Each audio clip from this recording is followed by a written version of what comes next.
I would welcome Srimati Sujata Prabhu, Justice Sujata Prabhu to address the gathering.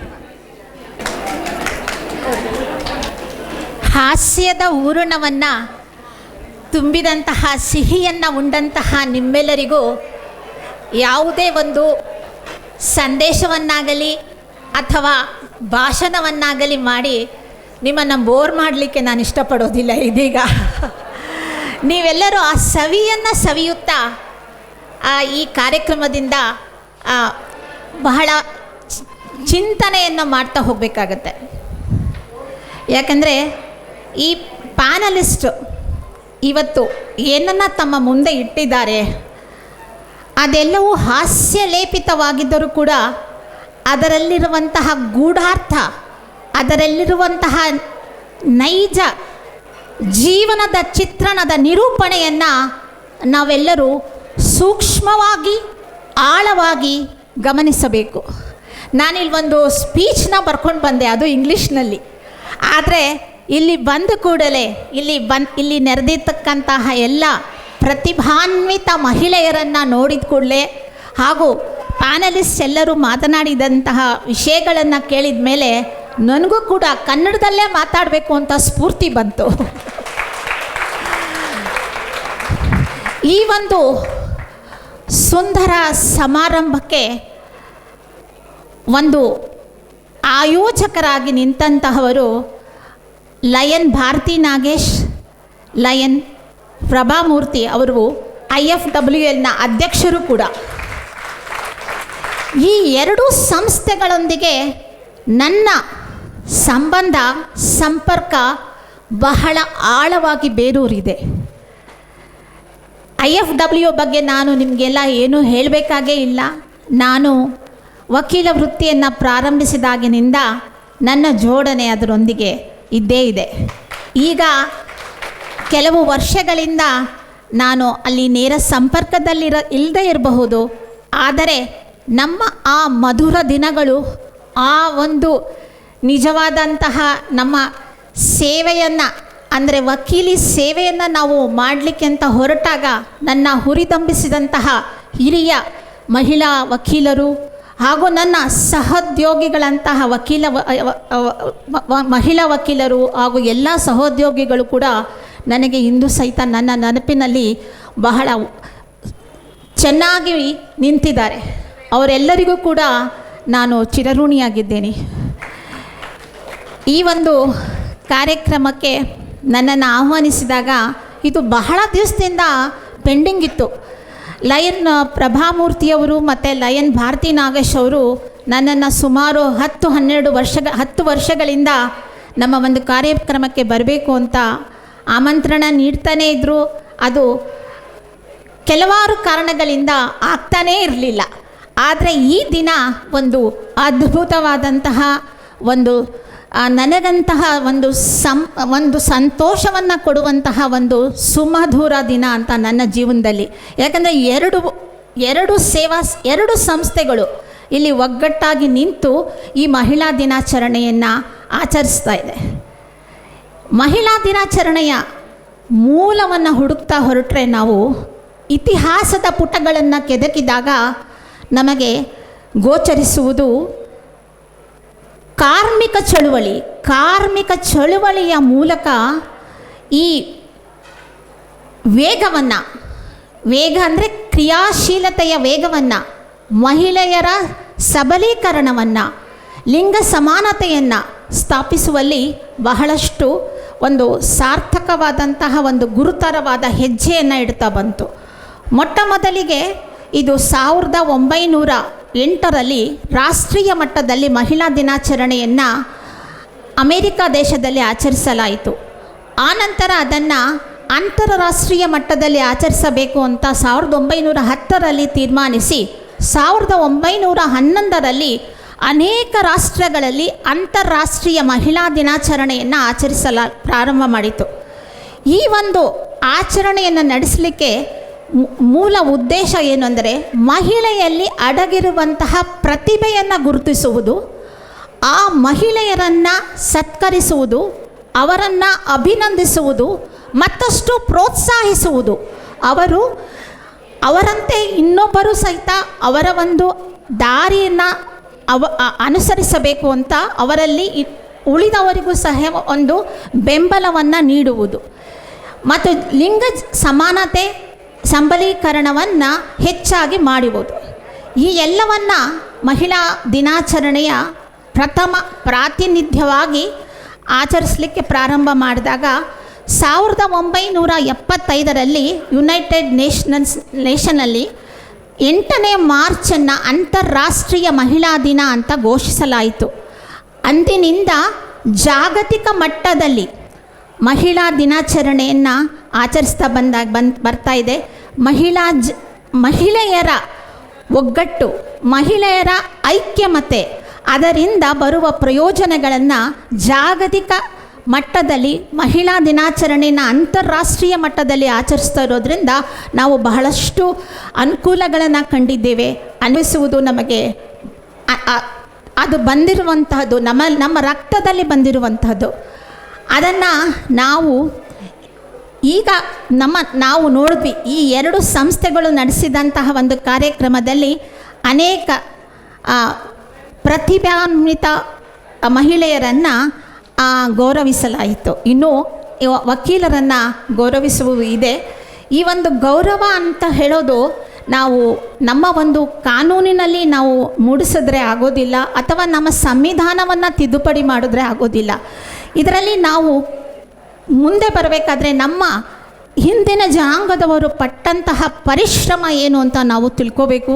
ಅದನ್ನು ಮತ್ತೆ ಮುಂದಷ್ಟು ಹೋರಾಟವನ್ನು ನಮಗೆ ಇನ್ನೂ ಮಾಡಬೇಕು ಅಂತಲೂ ಇದೆ ಅನ್ನುವ ಒಂದು ಪ್ರಮೇಯ ಕೂಡ, ಸರ್ಕಮ್ಸ್ಟೆನ್ಸಸ್ ಕೂಡ ನಮ್ಮಲ್ಲಿ ಇದೆ. ಇದು ನಾವು ಪೂರ್ತಿಯಾಗಿ ನಮ್ಮ ಒಂದು ಏನು ನಮಗೆ ಅಧಿಕಾರ ಅಥವಾ ನಮಗೆ ಒಂದು ಅಗತ್ಯತೆ ಇದೆಯೋ, ನಮಗೆ ಒಂದು ಏನು ಸಮಾನತೆ ಇದೆಯೋ ಅದನ್ನು ನಾವು ಪರಿಪೂರ್ಣವಾಗಿ ಪಡ್ಕೊಂಡಿದ್ದೀವಿ ಅಂತ ನಾವು ಘಂಟಾಘೋಷವಾಗಿ ಹೇಳಲಿಕ್ಕಾಗೋದಿಲ್ಲ. ಎಲ್ಲಿಯವರೆಗೂ ಸಮಾಜದ ಮನಸ್ಥಿತಿ ಬದಲಾಗೋದಿಲ್ಲವೋ ಅಲ್ಲಿಯವರೆಗೂ ಯಾವುದೇ ಕಾನೂನು ಬಂದರೂ ಕೂಡ, ಯಾವುದೇ ಸಂವಿಧಾನದ ನಮ್ಮ ಭಾರತ ಸಂವಿಧಾನದಲ್ಲಿ ಎಂತಹ ಮೀಸಲಾತಿ ಇದ್ದರೂ ಕೂಡ ನಮ್ಮ ಮಹಿಳೆಯ ಪ್ರಗತಿ ಆಗಬೇಕೆಂದರೆ ಅದು ಮೊದಲು ಪ್ರಥಮವಾಗಿ ನಮ್ಮ ಮನೆಗಳಲ್ಲಿ ಪ್ರಾರಂಭ ಆಗಬೇಕು. ಮನೆಯಲ್ಲಿ ನಾವು ಇದನ್ನು ರೂಢಿಸಿಕೊಳ್ಬೇಕು. ಇಂತಹ ಒಂದು ಸಂದೇಶ ನಾನು ನಿಮಗೆಲ್ಲರಿಗೂ ಕೊಡಲಿಕ್ಕೆ ಇಷ್ಟಪಡ್ತೇನೆ. ನಾವೆಲ್ಲರೂ ಮಹಿಳೆಯರು, ನಾವು ನಮ್ಮ ಮಕ್ಕಳನ್ನ ಯಾವ ರೀತಿ ಬೆಳೆಸ್ತೀವಿ ಅನ್ನೋದು ಕೂಡ ಇಂಪಾರ್ಟೆಂಟು. ನಾನು ಸಹಿತ ಕನ್ನಡ ಮೀಡಿಯಮ್ನಲ್ಲಿ ನನ್ನ ಒಂದು ಪ್ರಾಥಮಿಕ ಶಿಕ್ಷಣವನ್ನು ಮಾಡಿದ್ದು. ನಮಗೆ ಕನ್ನಡ 1ನೇ ಕ್ಲಾಸ್ನಲ್ಲಿ ಕನ್ನಡ ಪುಸ್ತಕದಲ್ಲಿ ಆ ಒಂದು ಈ ಅಂತ ಹೇಳಬೇಕಾದ್ರೆ ಅದ್ರ ಜೊತೆಯಲ್ಲಿ ಒಂದೊಂದು ಪಿಕ್ಚರ್ಗಳಿರ್ತಾಯಿತ್ತು.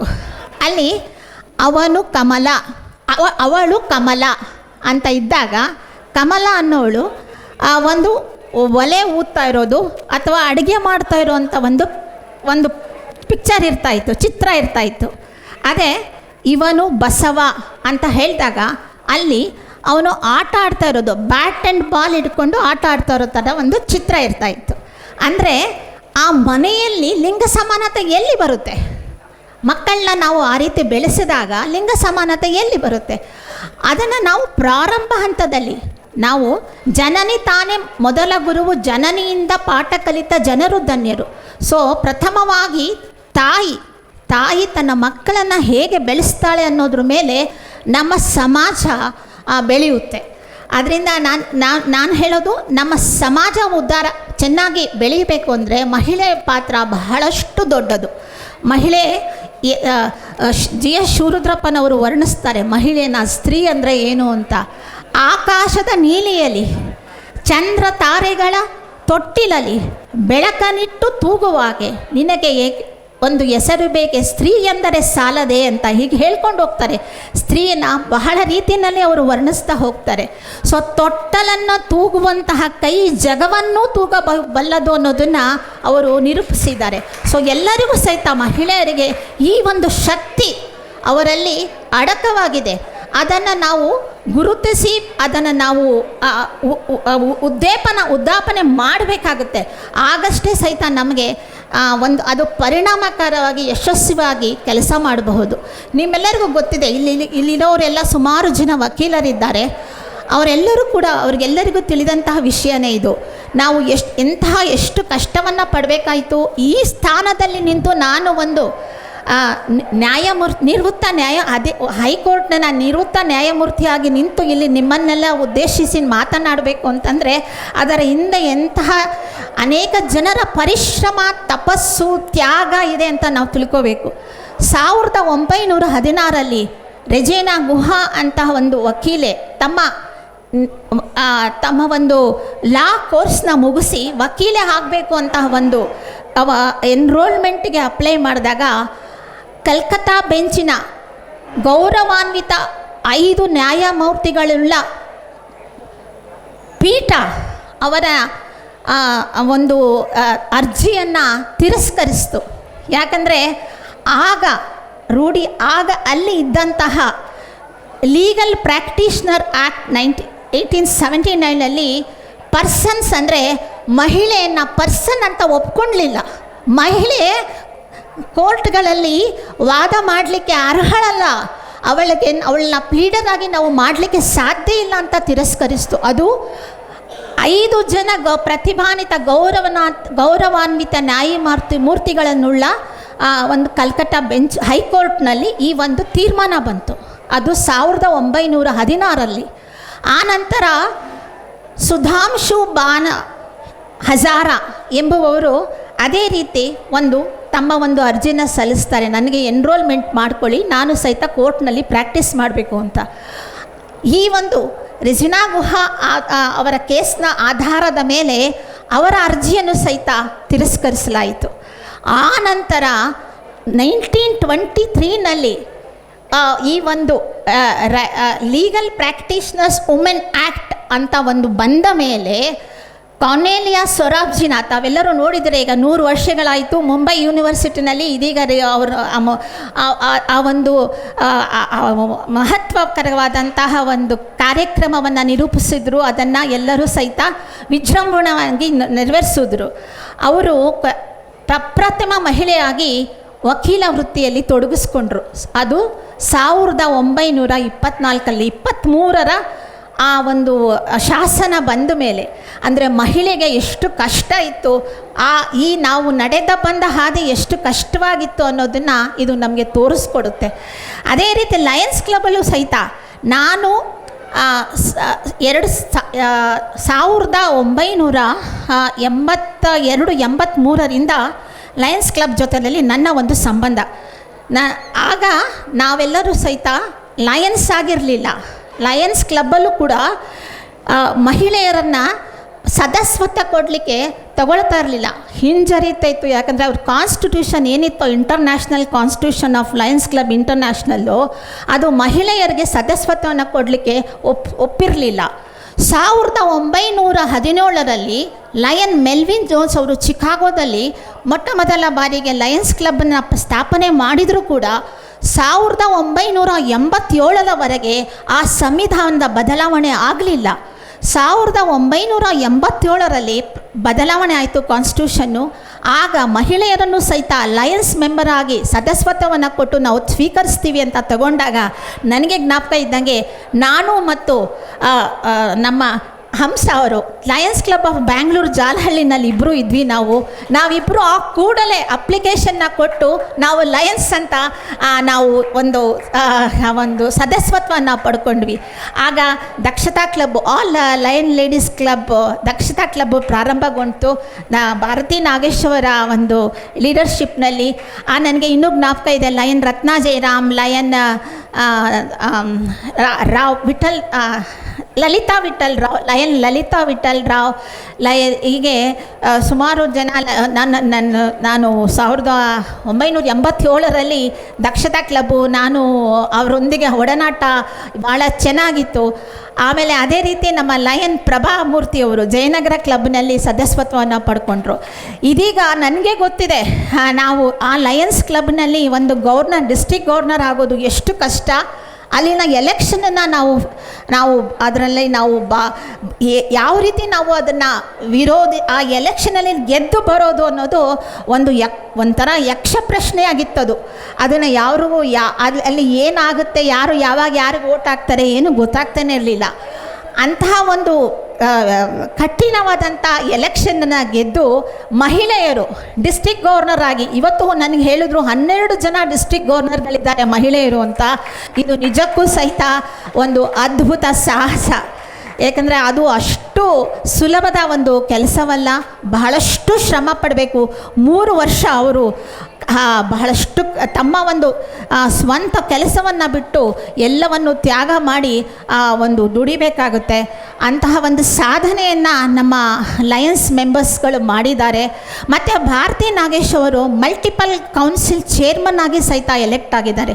ಅದು ಸಹಿತ ಅತ್ಯಧಿಕವಾದಂತಹ ಒಂದು ಅದ್ಭುತವಾದಂತಹ ಒಂದು ಶ್ಲಾಘನೀಯವಾದಂತಹ ಪ್ರಶಂಸನೀಯವಾದಂತಹ ಒಂದು ಹುದ್ದೆ. ಆ ಒಂದು ಹುದ್ದೆಗೆ ಹೋಗಿದ್ದಾರೆ ನಮ್ಮ ಲಯನ್ಸ್ ಕ್ಲಬ್ಬಿನ ಮಹಿಳೆ ಅನ್ನೋದು ಸಹಿತ ನಮಗೆ ಒಂದು ಬಹಳ ಖುಷಿ ತರುತ್ತೆ.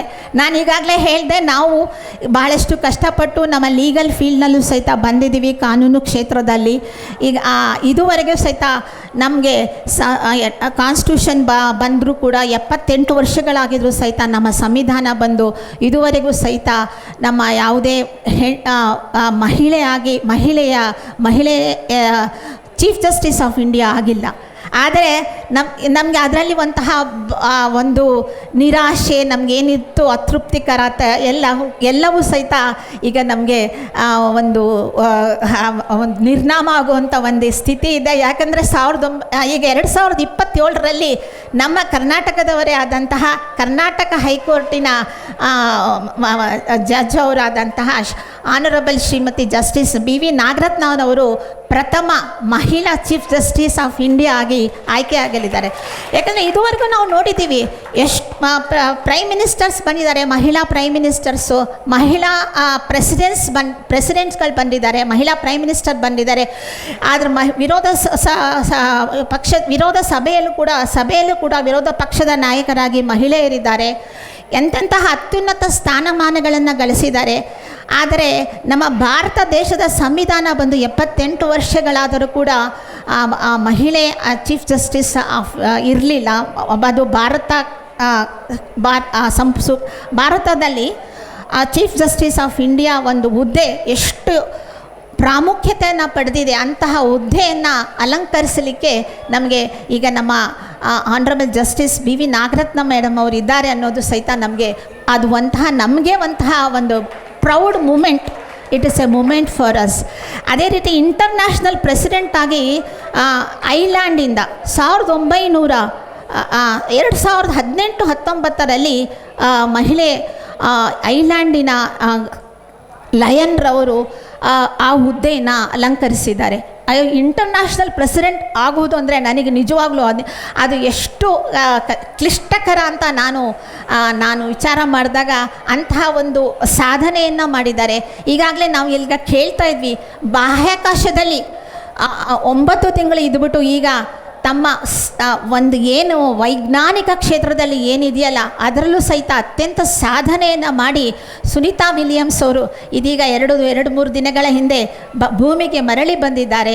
ಅಂತಹ ವಿದ್ಯಾವಂತ, ಅಂತಹ ಪ್ರತಿಭಾನ್ವಿತ, ಬಹು ಪ್ರತಿಭೆಯ ಮುಖಗಳನ್ನು ಉಳ್ಳವಂತಹ ಮಹಿಳೆಯರನ್ನು ಈ ದಿನ ಈ ಸಂಸ್ಥೆ IFLWL ಮತ್ತು ನಮ್ಮ ಲಯನ್ಸ್ ಕ್ಲಬ್ ಅವರು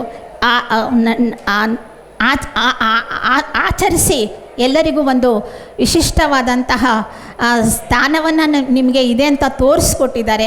ಅದಕ್ಕೆ ನಾನು ಮತ್ತು ನನಗಿಲ್ಲಿ ಕೇಳ್ಕೊಂಡ್ರು ಅಂದರೆ, ನೀವು ಬಂದಿದ್ದ ಕೂಡಲೇ ಹೊರಡಬಾರ್ದು. ಯಾಕಂದರೆ ಇದು ಬಹಳ ದಿವಸದಿಂದ ಪೆಂಡಿಂಗ್ ಇದೆ. ಕೊನೆಯವರೆಗೂ ಇದ್ದು ಈ ಕಾರ್ಯಕ್ರಮದಲ್ಲಿ ಎಲ್ಲರಿಗೂ ಸಹಿತ ತಮ್ಮ ಕೈಯಿಂದನೇ ಎಲ್ಲರಿಗೂ ಸಹಿತ ನಾವು ಸತ್ಕಾರವನ್ನು ಮಾಡಿಸ್ಬೇಕು ಅಂದ್ಕೊಂಡಿದ್ದೀವಿ. ಅದಕ್ಕೆ ಕೊನೆಯವರೆಗೂ ಇರಬೇಕು ಅಂತ ನನಗೆ ಒಂದು ಆದೇಶವನ್ನು ಕೊಟ್ಬಿಟ್ಟಿದ್ದಾರೆ. ಈಗ ಹೇಳಿದರು, ನೀವೆಲ್ಲರನ್ನೂ ಕೇಳಿಬಿಟ್ಟು ನಿಮ್ಮ ತೀರ್ಪನ್ನು ಕೊಡಿ ಅಂತ. ನಾನು ಇಲ್ಲಿ ಯಾವುದೇ ತೀರ್ಪನ್ನು ಕೊಡಲಿಕ್ಕೆ ಆಗೋದಿಲ್ಲ. ಇದು ನನಗೆ ನ್ಯಾಯಾಲಯವೂ ಅಲ್ಲ, ಅಥವಾ ಯಾವ ತೀರ್ಪನ್ನು ಕೊಡುವಂತಹ ಸ್ಥಾನವೂ ಅಲ್ಲ. ಆದರೆ ಇಷ್ಟು ಮಾತ್ರವನ್ನು ಹೇಳಬಲ್ಲೆ, ಎಲ್ಲ ಪ್ಯಾನಲಿಸ್ಟ್ಗಳು ಸಹಿತ ಈ ಬಹುಮುಖ ಪ್ರತಿಭೆಯ ಮಹಿಳೆಯನ್ನು ಬಹಳ ಚೆನ್ನಾಗಿ ವರ್ಣಿಸಿದ್ದಾರೆ. ಅದನ್ನು ಇಲ್ಲಿ ನಿಮ್ಮ ಮುಂದೆ ಇಟ್ಟಿದ್ದಾರೆ. ಅಂತಹ ಬಹುಮುಖ ಪ್ರತಿಭೆಯುಳ್ಳ ಮಹಿಳೆಯರು ನೀವೆಲ್ಲರಿಗೂ, ನಿಮ್ಮೆಲ್ಲರಿಗೂ ಮತ್ತೊಮ್ಮೆ ನಾನು ಹಾರ್ದಿಕ ಶುಭಾಶಯಗಳನ್ನು ಹೇಳುತ್ತಾ, ನೀವೆಲ್ಲರೂ ನಿಮ್ಮ ಗುರಿಗಳನ್ನು ಸಾಧಿಸಿ, ನಿಮ್ಮ ಜೀವನದಲ್ಲಿ ಒಂದು ಗುರಿ ಇದ್ದರೆ ಆ ಗುರಿಯನ್ನು ಪ್ರತಿಯೊಬ್ಬರು ಒಂದು ಸ್ಥಾಪಿಸಿಕೊಂಡು ಆ ಗುರಿಯನ್ನು ನಾವು ಮುಟ್ಟುತ್ತೇವೆ ಅನ್ನೋ ಒಂದು ಕಲ್ಪನೆಯನ್ನು ನಾವು ಮಾಡ್ಕೊಂಡು ಹೊರಟ್ರೆ ಆ ಒಂದು ಘನ ರೂಪದಲ್ಲಿ ಅದು ನಮಗೆ ಒಂದು ರಿಸಲ್ಟ್ನ ಕೊಡುತ್ತೆ. ಆ ಗುರಿಯನ್ನು ನಾವು ಮುಟ್ಟಲಿಕ್ಕೆ ಅನುಕೂಲ ಆಗುತ್ತೆ ಅಂತ ಹೇಳ್ತಾ ನಿಮ್ಮೆಲ್ಲರಿಗೂ ವಂದಿಸಿ, ಈ ಕಾರ್ಯಕ್ರಮದ ಆಯೋಜಕರೆಲ್ಲರಿಗೂ ವಂದಿಸಿ ನನ್ನ ಮಾತುಗಳನ್ನು ಮುಗಿಸ್ತೇನೆ. ಎಲ್ಲರಿಗೂ ನಮಸ್ಕಾರ.